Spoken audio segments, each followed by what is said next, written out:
ತಮಿಳುನಾಡಿನ ಸೇಲಂನಲ್ಲಿ ನಡೆದ ತಮಿಳಿಗ ವೆಟ್ರಿ ಕಳಗಂ ಪಕ್ಷದ ಬೃಹತ್ ಸಮಾವೇಶದಲ್ಲಿ ಮತ್ತೊಂದು ದುರಂತ ಸಂಭವಿಸಿಬಿಟ್ಟಿದೆ. ನಟ ವಿಜಯ್ ಅವರ ಭಾಷಣ ಕೇಳೋದಕ್ಕೆ ಬಂದಿದ್ದ ವ್ಯಕ್ತಿಯೊಬ್ಬರು ವಿಪರೀತ ಬಿಸಿಲಿನ ತಾಪ ತಾಳಲಾರದೆ ಪ್ರಾಣ ಕಳೆದುಕೊಂಡಿದ್ದಾರೆ ಅನ್ನೋ ವರದಿಯಾಗಿದೆ. ಕೆಲವರು ಹಾರ್ಟ್ ಅಟ್ಯಾಕ್ ಅಂತ ಹೇಳ್ತಿದ್ದಾರೆ. ಹಾಗೆ ಕೆಲವು ವಿಡಿಯೋಗಳು ಸೋಷಿಯಲ್ ಮೀಡಿಯಾದಲ್ಲಿ ವೈರಲ್ ಆಗ್ತಾ ಇವೆ. ಆ ವಿಡಿಯೋವನ್ನ ನೋಡಿ ಹೇಳೋ ಪ್ರಕಾರ ಕೆಲವರು ಹೇಳ್ತಾ ಇರೋದು ವಿಜಯ್ ಅವರನ್ನ ನೋಡೋದಕ್ಕೆ, ಅವರ ಕೈ ಟಚ್ ಮಾಡೋದಕ್ಕೆ, ಶೇಕ್ ಹ್ಯಾಂಡ್ ಮಾಡೋದಕ್ಕೆ, ವಿಶ್ ಮಾಡೋದಕ್ಕೆ ಅವರು ಕಾರ್ನಲ್ಲಿ ತೆರಳುವಾಗ ಕಾರಿನ ಜೊತೆನೆ ಓಡೋದಕ್ಕೆ ಶುರು ಮಾಡಿದ್ರು.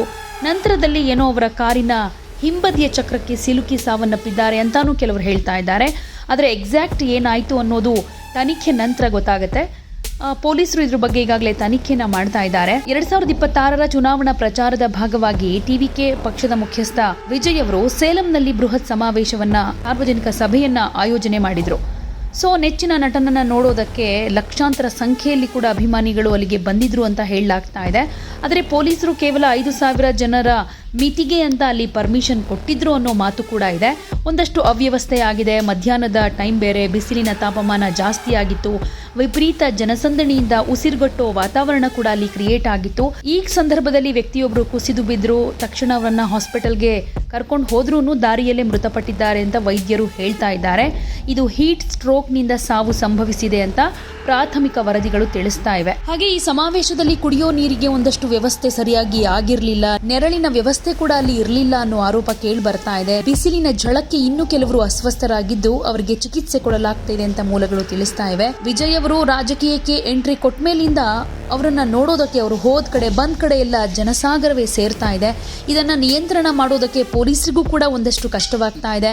ವಿಜಯ್ಗೂ ಈ ವಿಚಾರ ಒಂದಿಷ್ಟು ಇರುಸು ಮುರುಸುಗೂ ಕಾರಣ ಆಗುತ್ತೆ. ಯಾಕೆಂದ್ರೆ ಈ ಹಿಂದೆ ಕರೂರ್ನಲ್ಲಾದಂತಹ ಕಾಲ್ ತುಳಿತದಲ್ಲಿ 40ಕ್ಕೂ ಹೆಚ್ಚು ಮಂದಿ ಸಾವನ್ನಪ್ಪಿದ್ರು. ಅದಾದ್ಮೇಲೆ ಯಾವುದೇ ಬೃಹತ್ ರ್ಯಾಲಿಯನ್ನ, ಸಮಾವೇಶವನ್ನ ಹಮ್ಮಿಕೊಂಡಿರಲಿಲ್ಲ. ಒಂದಷ್ಟು ಮುಂಜಾಗ್ರತಾ ಕ್ರಮಗಳನ್ನು ತೆಗೆದುಕೊಂಡು ಸೇಲಂನಲ್ಲಿ ಈ ರ್ಯಾಲಿಯನ್ನ ಹಮ್ಮಿಕೊಂಡಿದ್ರು ಕೂಡ ಒಂದಷ್ಟು ಮಂದಿ ಅಸ್ವಸ್ಥರಾಗಿದ್ದಾರೆ. ವಿಜಯ್ ಅವರ ಫ್ಯಾನ್ ಮೃತಪಟ್ಟಿದ್ದಾನೆ ಅನ್ನೋ ವರದಿಯಾಗಿದೆ.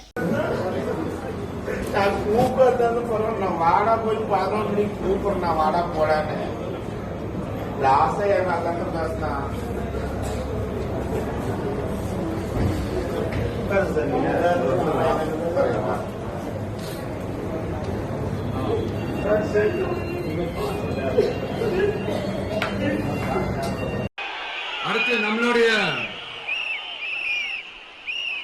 ஜென்சி, அடுத்த இளம் தலைமுறையினருக்கும் ஒன்று நான் சொல்லணும்னு நினைக்கிறேன். இந்த பணத்தை கொடுத்து ஏமாத்தி ஓட்டு வாங்குற அந்த கலாச்சாரம் ஒழியணும். பணத்தை கொடுத்து ஏமாத்தினா ஏமாறுவீங்க. உங்களை தான் கேட்கிறேன், பணத்தை கொடுத்து ஏமாத்தினா ஏமாறுவீங்க? எல்லாரும் கொஞ்சம் கை இப்படி வைங்களேன் எனக்காக. நான் சொல்றத கொஞ்சம் ரிப்பீட் பண்ணுங்க. எங்க ஓட்டு எங்க உரிமை. எங்களை யாரும் விலைக்கு வாங்க முடியாது. எங்கள் ஓட்டு விசில் சின்னத்துக்கு தான். வேற யாரையும் நம்பி ஏமாற மாட்டோம். Thank you.